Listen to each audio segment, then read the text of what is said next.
Welcome back to Rise of the Kasai. We're nearing the end of this game.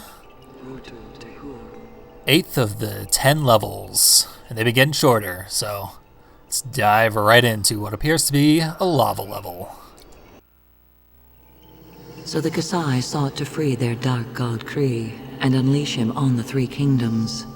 I do not have to tell you, Kuzo, that his release would mark the end of times. And what of Tati? Is she destined to be the queen that unites the Three Kingdoms? Our journey's end is drawing close, Spirit Guide.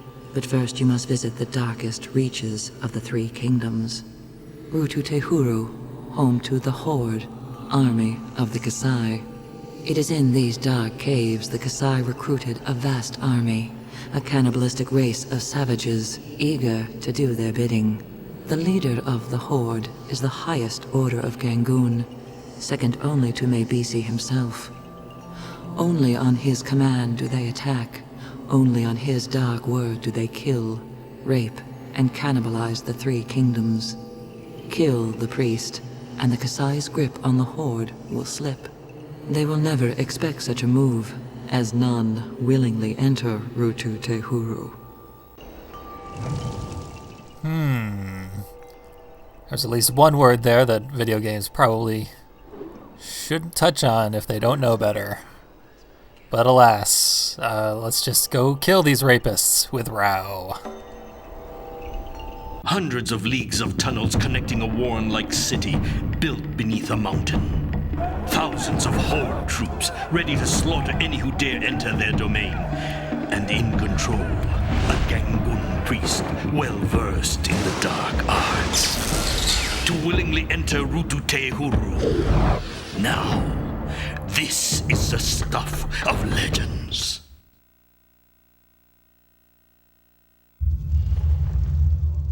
That was an incredibly action-packed intro. Hopefully the level can live up to it. Would have sold a little better if they built this place up instead of just making it appear as the 8th level of the game. Interesting visual design, at least. Some drop-down kills to start with.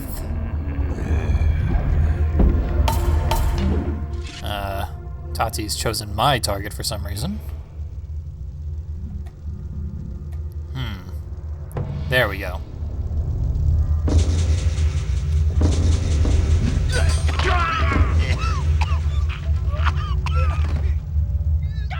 All right.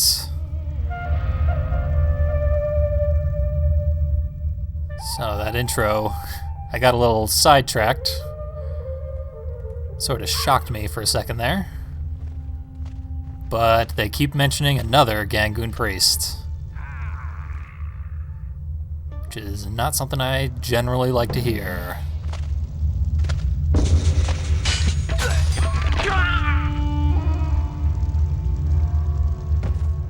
Hopefully this Gangoon priest knows more spells than throw tentacles at people.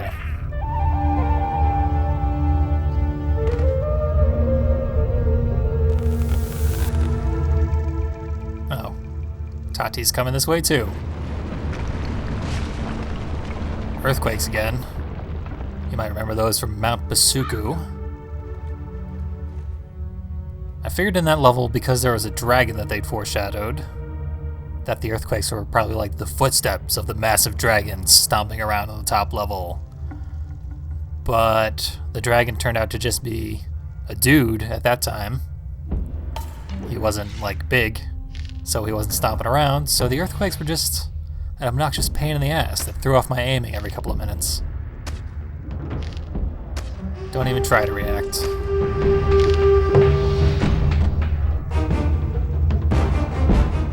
Uh-oh.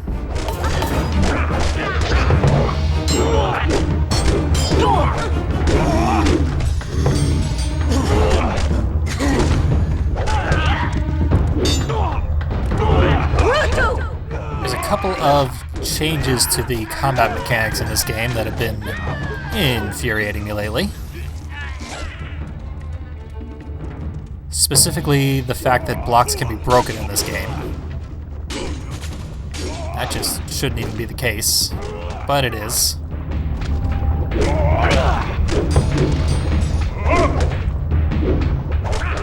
So blocking is basically useless, whereas it was a very essential part of the original game. That's just odd. Okay. There we go. Really, the only way combat works in this game is if you and your AI partner are together. Because the two of you can go back and forth interrupting the enemies. You can walk through lava. That's cool. But yeah, if you're not teamed up and working together, then the enemies have the advantage. And that's not generally how I like things. Especially because the game splits you up like 95% of the time.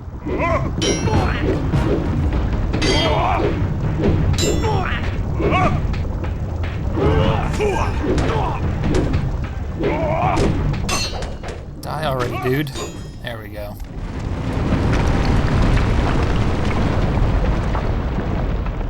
I haven't even begun to make sense of the geography of this place. You can see a whole lot of the area all at once. That sort of makes it confusing. I suppose I could just ignore most of it.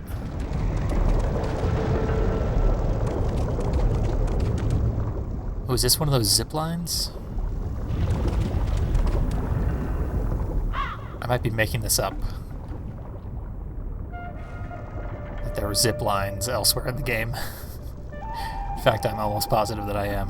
This perch is useless. So, dead end.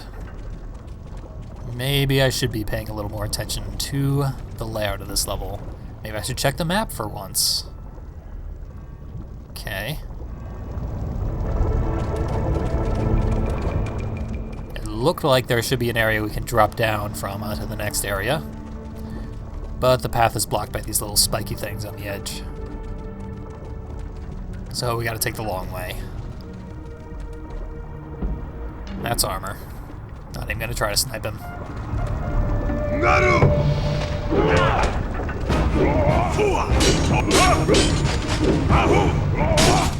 Boy.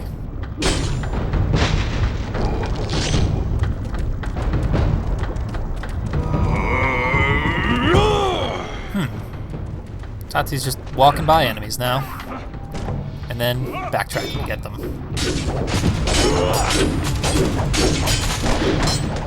Normally I can't stop it from killing people.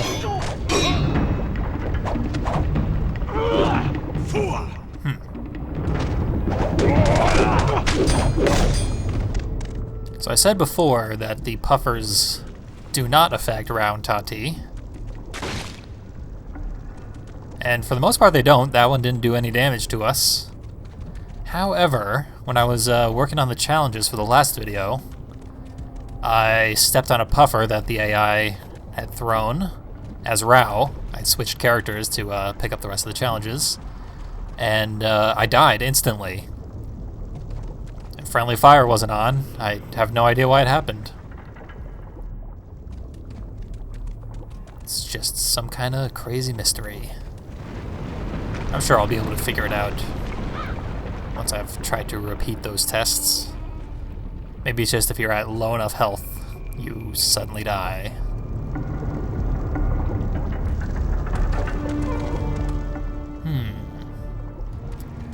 I don't see a lot of ways to approach this with strategy. So I'm not even gonna try. Huh. This is like the first time I've been in serious mortal danger as Rao. I'm confused as to why.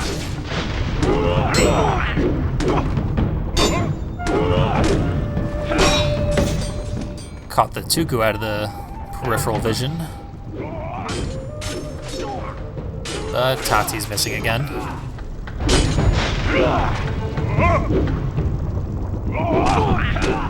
There we go.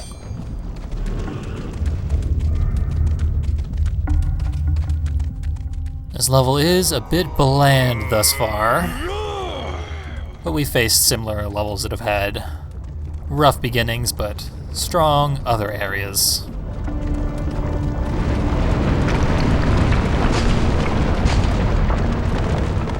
Birds? What in the hell are birds doing down here?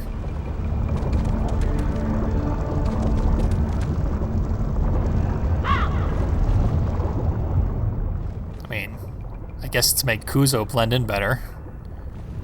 Because otherwise he'd stick out pretty badly. Wonder where Tati went.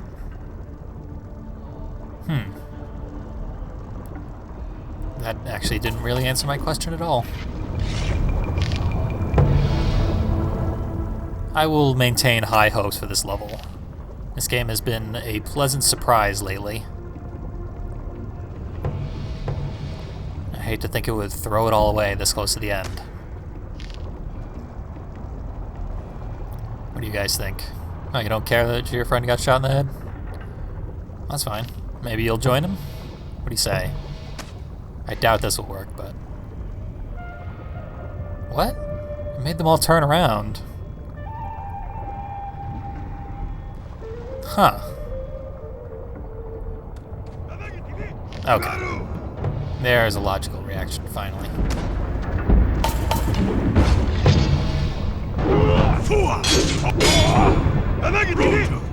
Oi.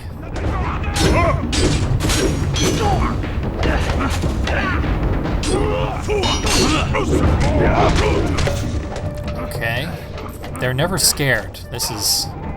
The fear mechanic is basically gone from this game.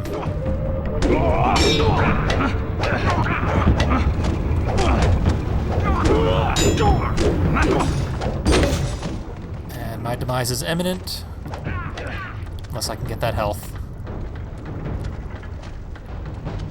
I love this mechanic. Yes! So if they're chasing you, they will try to take advantage of you and hit you in the back, knock you down, because then they get to really wreck your health. But if you hit the block button, they will immediately back off for a second. That was present in the first game, but it wasn't quite as silly, nor as requisite to actually survive as it is in this game.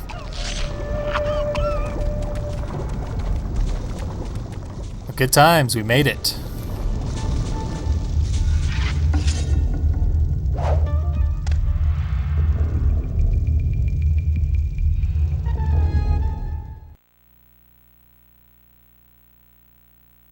Down we went deep into the belly of the mountain, its fiery core singeing my feathers. Many times did we clash in angry, loud battles, the noise thankfully lost in the fury of the volcano. Never in all my years could I remember a place so terrible and more reflective of its owners.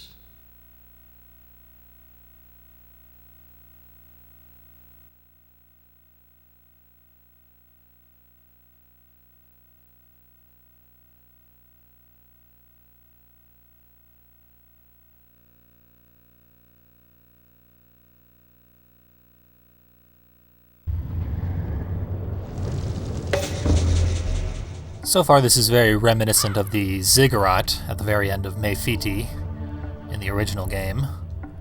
Thankfully, unlike Dai Huru, it's not just a reusing of all the texture packs and most of the level design from the original level. Damn. That's not good. What? That's so many guys. You know what? We're gonna just rewind. This game does make it easy enough. Okay. Back onto this useless, inconvenient perch. Let's see if we can do this the right way.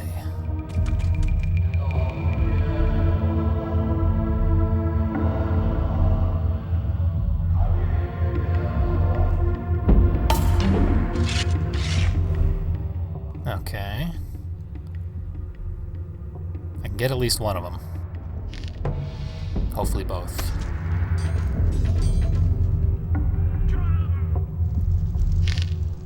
Yeah. Good stuff.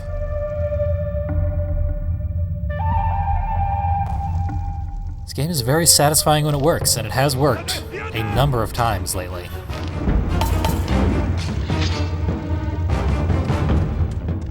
Roughly the latter half of the game is actually quite good. I've taken a serious unironic liking to this game.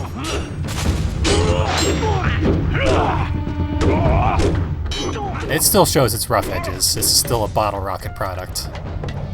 Those guys can't do anything right. But it's close enough to right that I really, really like this game. Still fully admit that it is a huge insult to its predecessor. Mark of Kri is a much, much better game.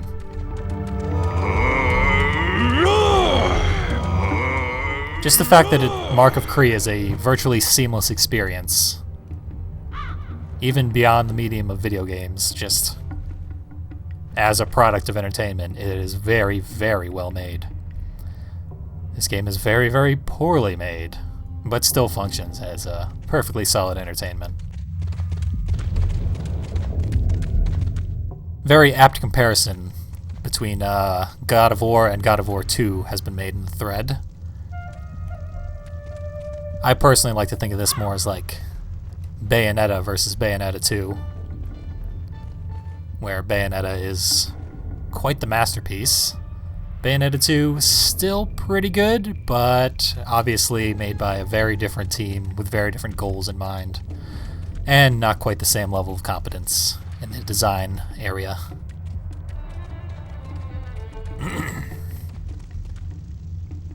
Nonetheless, solid products all around. I could have spent this entire Let's Play complaining about how this game is inferior. How there's a long hallway with perches on every corner, and no enemies to sneak up on. So why have perches anyway? They're just slowing me down. But alas, 'tis the nature of the Kasai. A little lost. Maybe there's a path over here somewhere. Yes. Dark screen, but no big deal. Learn to utilize the map to make up for it. Or have I? Is this a dead end?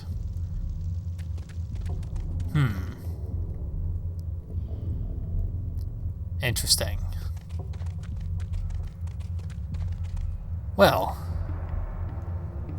maybe I spoke too soon, and this is a terrible game.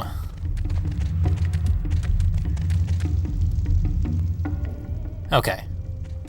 There's my typical indicator of progress. Pickups that I haven't collected yet. I think I just made a huge loop around this weird little area. This underground mine.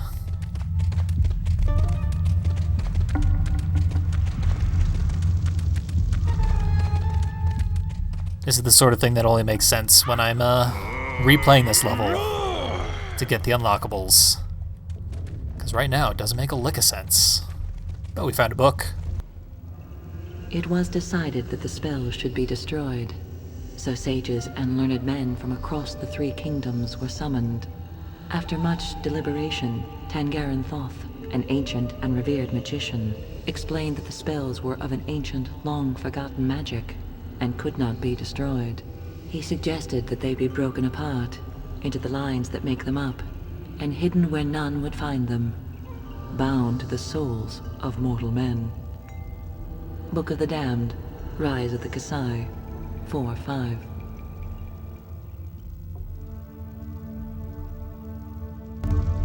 I always kind of figured the nature of the spells was not dictated by humans, but I can still imagine that that was the case in the original game,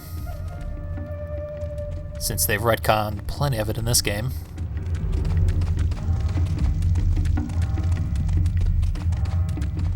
Now, we've got these locked gates. You know, there's got to be switches around here somewhere. Ooh, this might be the first time that Kuzo is supposed to land on a switch in this game. I mean, he did it all the time in the first game. Okay, he's not going through the bars, though. So, I guess I'm doing another lap at this area. Yeah. Yeah, I don't understand why I was not able to leave through that one spot. Let us see.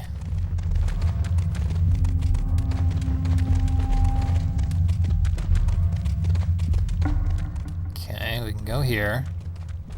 And then the map says this is the exit, but it's not the exit.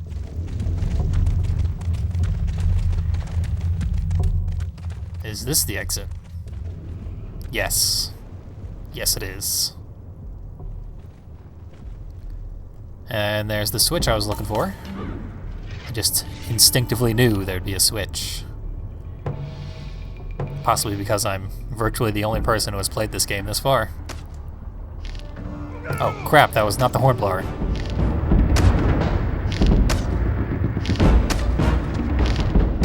Quit backing up. There you go. Okay, I think that didn't count as a horn going off. I think.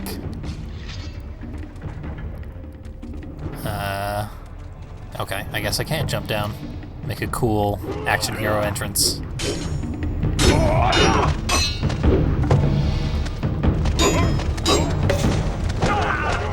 Really need to get to the open part of this area. They'll slowly beat me into it. Thanks, friends. Player character just gets knocked down so often in this game. That's very, very poor design, because you can't do anything when you're knocked down. It's just waiting. I don't particularly enjoy waiting in video games. Particularly not action games.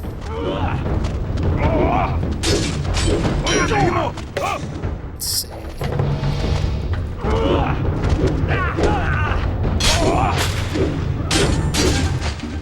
On my screen, this just looks like albinos floating around in pure blackness.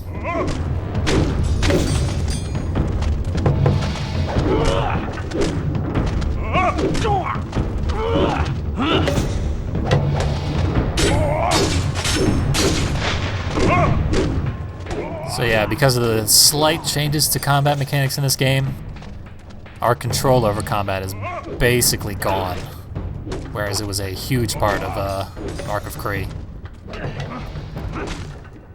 Basically every combat encounter in this game has been a random flailing.